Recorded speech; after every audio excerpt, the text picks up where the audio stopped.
Saludos queridos hermanos, es un placer una vez más poder compartir con ustedes temas que son de interés para los que gustamos caminar con María.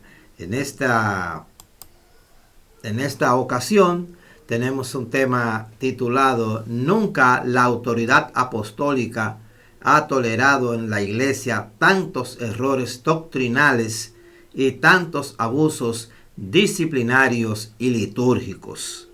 Así es que ese va a ser el tema que vamos nosotros a tocar en esta oportunidad. Este canal pues es un canal al servicio de cada uno de ustedes, de nosotros, para que nos edifiquemos también. Siempre tratamos de publicar temas como este que nos edifiquen. Este tema de hoy pues está escrito por José María Iraburo, sacerdote.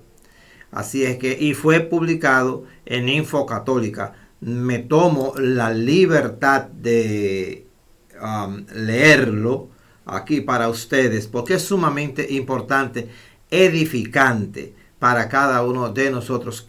Creo que cosas como esta no deben de pasar por alto. Hay que consumirlas. Así que desde Caminando con María hacemos este esfuerzo. Nos tomamos la libertad de tomar este artículo de que salió en Info Vaticana por lo edificante que es. Siempre que vemos un artículo de esta naturaleza de uso público, de consumo público, pues me tomo la libertad y se lo presento a ustedes, ya que no tienen pues la oportunidad o no tendrán la oportunidad quizás de verlo, de sentarse a leerlo.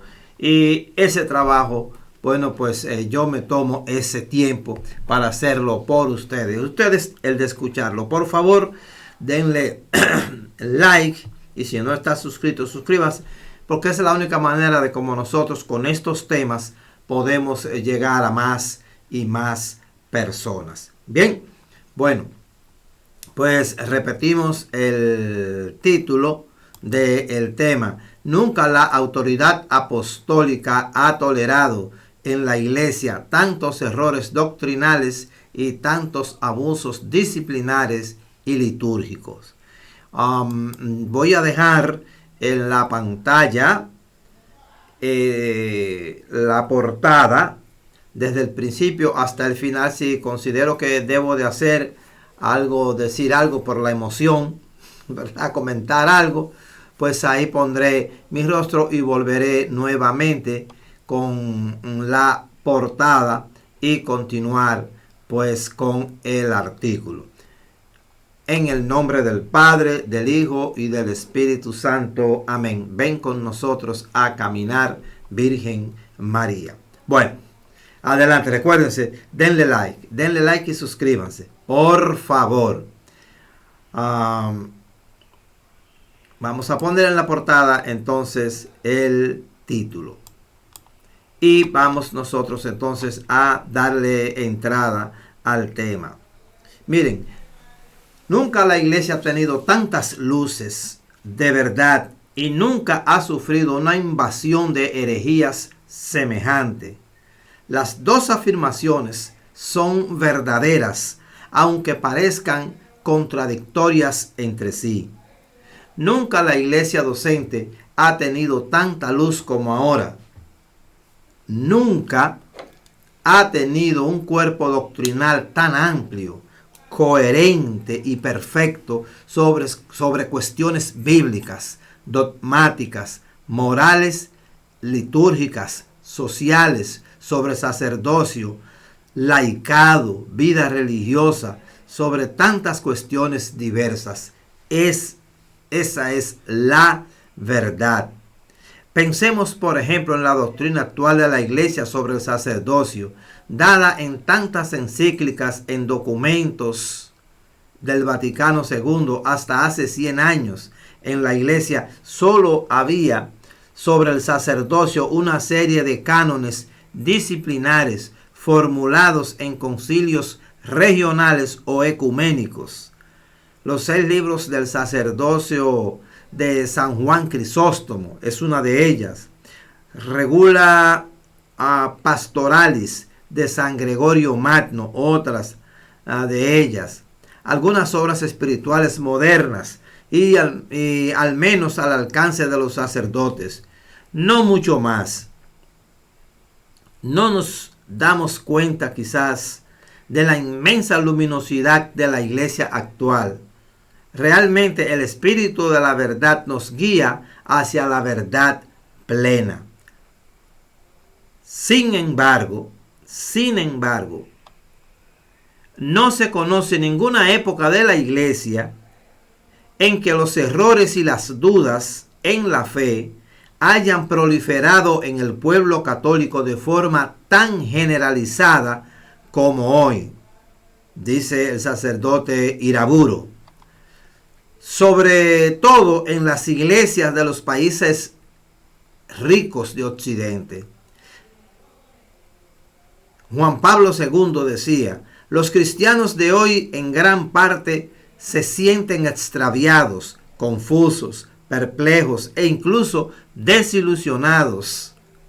Se han esparcido a manos llenas ideas contrarias a la verdad revelada y enseñada desde siempre. Se han propalado verdaderas y propias herejías en el campo dogmático y moral.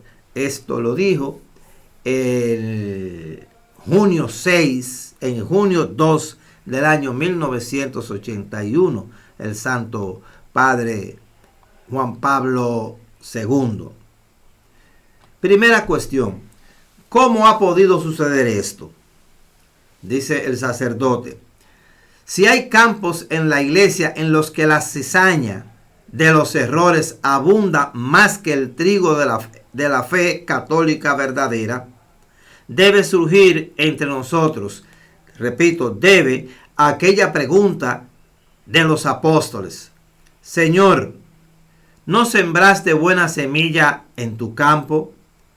¿Cómo es que tiene cizaña? Él le contestó: un enemigo ha hecho esto. Mateo 13:28. Ese enemigo es el diablo, el padre de la mentira, por medio de hombres e instituciones más o menos sujetos a su influjo.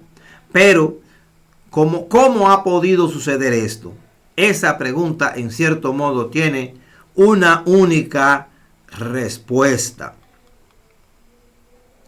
Si abunda la cizaña en el campo de trigo del Señor, eso es debido a los sembradores malos, colaboradores del diablo, y a los vigilantes negligentes que no solo de noche, mientras dormían, Mateo 13:25, sino también de día les permitieron actuar durante varios decenios.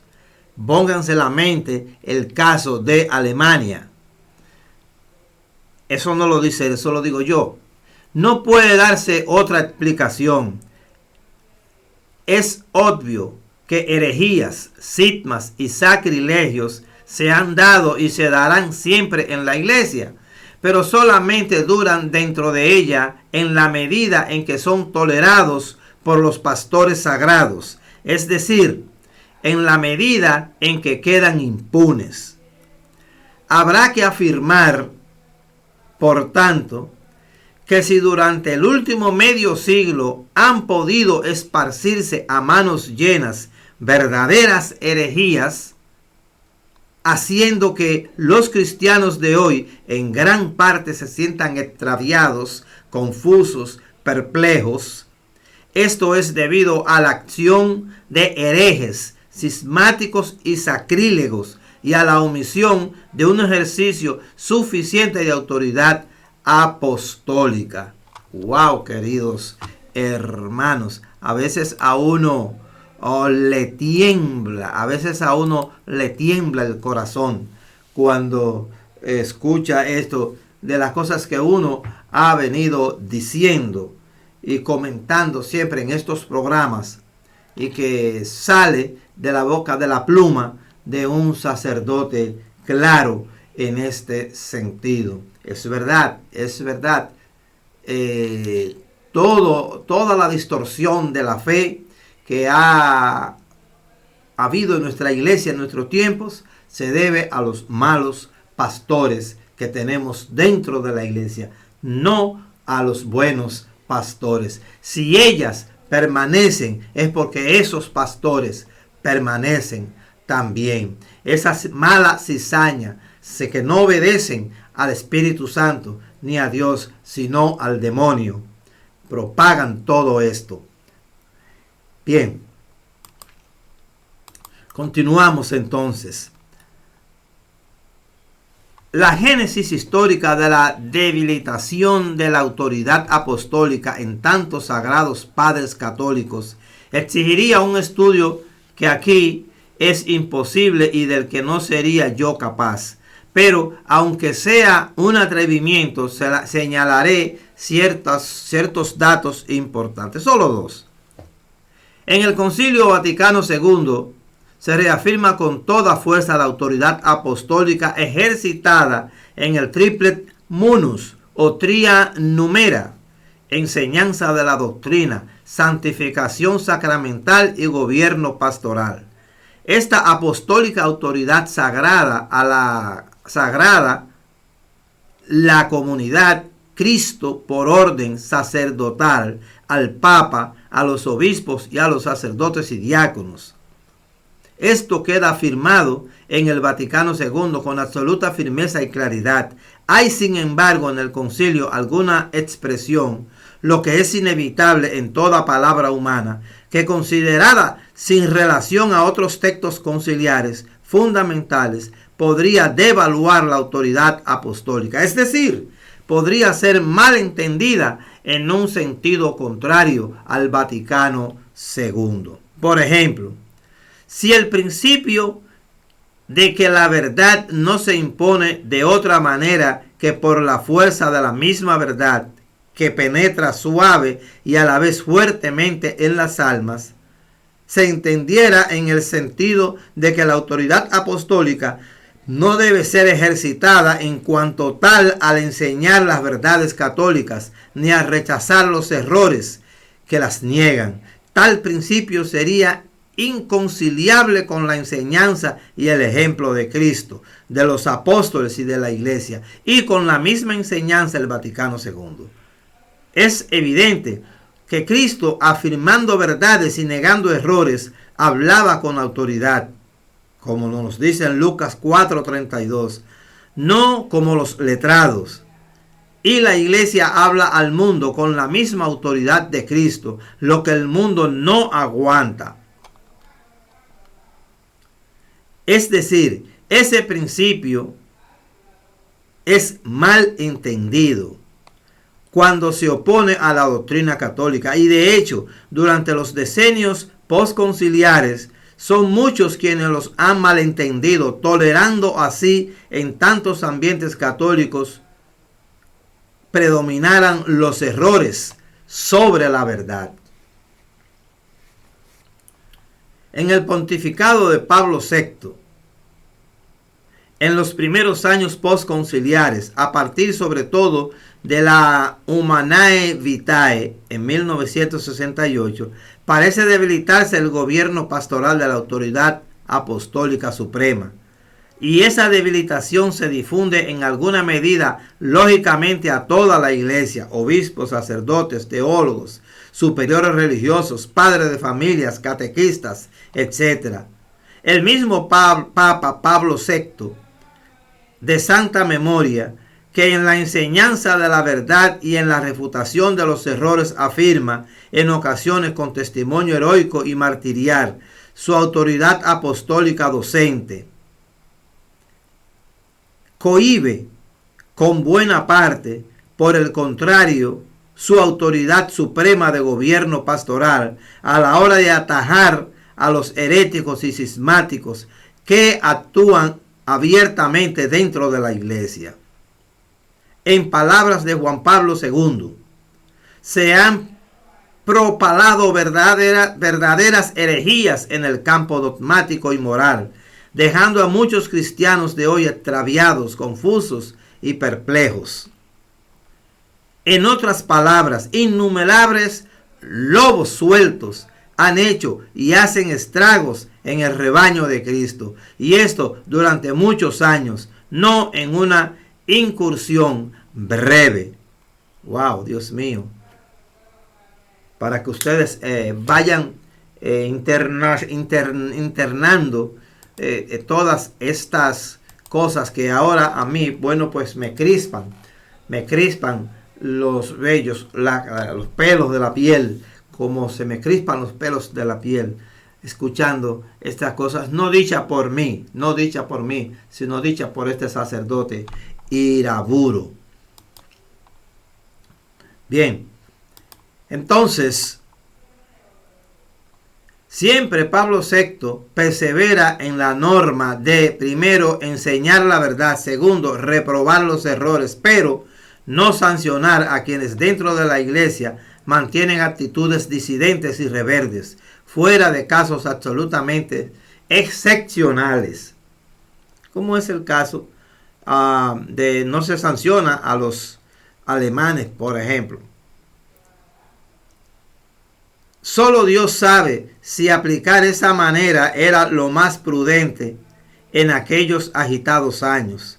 Quizás esperaba el Papa que en esos años más serenos, pasada la crisis postconciliares hasta cierto punto normales, después de un gran concilio, se darían circunstancias favorables para ejercitar con más fuerza la potestad apostólica de corregir y sancionar. Algunos de sus biógrafos atribuyen en esta actitud, ¿verdad?, a su carácter personal. Y el mismo Pablo VI parece reconocerlo. Después de las grandes tormentas de la Humanae Vitae y del catecismo holandés, expresaba en confidencia al colegio de cardenales: quizás el Señor me ha llamado a este servicio no porque yo tenga aptitudes o para que gobierne y salve la iglesia en las presentes dificultades, sino para que yo sufra algo por la iglesia y aparezca claro que es Él y no otros quien la guía y la salva. Sucede en todo caso que en el servicio de Cristo un pastor apostólico ha de sufrir siempre, sufre si gobierna, porque gobierna, y sufre si no gobierna, porque impera el desgobierno, y este es un sufrimiento bastante mayor y más amargo. Segunda cuestión: ¿y por qué se ha producido esa debilitación del ejercicio de la autoridad pastoral? He respondido, dice el sacerdote Iraburu, antes a la primera pregunta, pero ahora es obligado que nos hagamos esta segunda pregunta, que a mi entender halla su respuesta principalmente en 4 causas. Primero, el horror a la cruz. Segundo, influjo protestante. Tercero, influjo del liberalismo. Y cuarto, incumplimiento de las leyes canónicas. Wow, Dios mío. El horror a la cruz inhibe el ejercicio de la autoridad apostólica. El munus docendi, al menos cuando se evita afirmar ciertas verdades ingratas o rechazar determinados errores, y el munus sanctificandi, no traen consigo de suyo para obispos y sacerdotes grandes cruces. Todo trabajo, todo lo bueno que ellos hagan implica su cruz, pero en principio se puede decir que piadosas predicaciones, visitas a enfermos, solemnes actos litúrgicos, peregrinaciones, visita a una comunidad religiosa, que celebra su centenario, reuniones pastorales, etc., son actividades que pueden ser realizadas sin especiales sufrimientos, incluso hallando en ellas no pocas gratificaciones sensibles. En el munus regendi, el que suele implicar más cruz y por lo tanto se omite, sobre todo en ciertas ocasiones. Concretamente, es imposible que sin cruz un obispo pueda obedecer aquello del apóstol. Oportuna e importunamente corrige, reprende, exhorta con toda paciencia y doctrina, cumple su ministerio. Aquellos obispos, aunque tengan báculo, no toman la cruz, son completamente impotentes para ejercer su autoridad apostólica. Esa autoridad apostólica, sin perder la propia vida, es importante para retirar del seminario a un profesor prestigioso que lleva años enseñando barbaridades y que se obstina en sus errores. Es incapaz de suspender ad divinis a un párroco que con pertinacia realiza en la liturgia más sacrilegios que sacramentos, etc. Esas acciones de la autoridad pastoral llevan consigo cruces muy grandes y es fácil caer en la tentación de evitarlas. Por el contrario, celebrar un magno evento diocesano, por ejemplo, glorificador de la familia cristiana, no ofrece especiales dificultades. Siempre habrá un centenar o unas docenas de matrimonios que asistan sin falta. Y seguramente la celebración será un éxito. Vengan los fotógrafos, pero por otra cosa mucho más ardua y mucho más necesaria, que el obispo se empeñe a fondo en enderezar unos cursillos prematrimoniales heréticos que durante decenios legitiman e incluso aconsejan la anticoncepción. Eso no puede hacerse sin gran cruz, y eso justamente lo que tantas veces se omite y no se intenta siquiera. La autoridad apostólica debilitada entonces continuará. Termina esta primera parte el sacerdote José María Iraburu. Bien, queridos hermanos, espero, pues que este tema que está tocando el sacerdote, nosotros le demos cierta interiorización, lo meditemos y pensemos las cosas que están pasando hoy en día en la iglesia. Que está llamado a defender, la iglesia está viendo tantas cosas malas, es precisamente por los malos pastores, no por los buenos pastores. Entonces, cuando usted se da cuenta de los malos pastores, cuando no se corrigen los desórdenes en la iglesia. Entonces, ni hay autoridad en el obispo ni en el sacerdote, o viceversa. Hay una autoridad distorsionada. No lo digo yo, lo dice el sacerdote José Iraburu. Que yo espero viene la segunda parte para concluir con este tema, donde él dice muchas cosas más. Así es que Dios los bendiga a todos ustedes. La semana que viene venimos con la segunda parte. Denle like.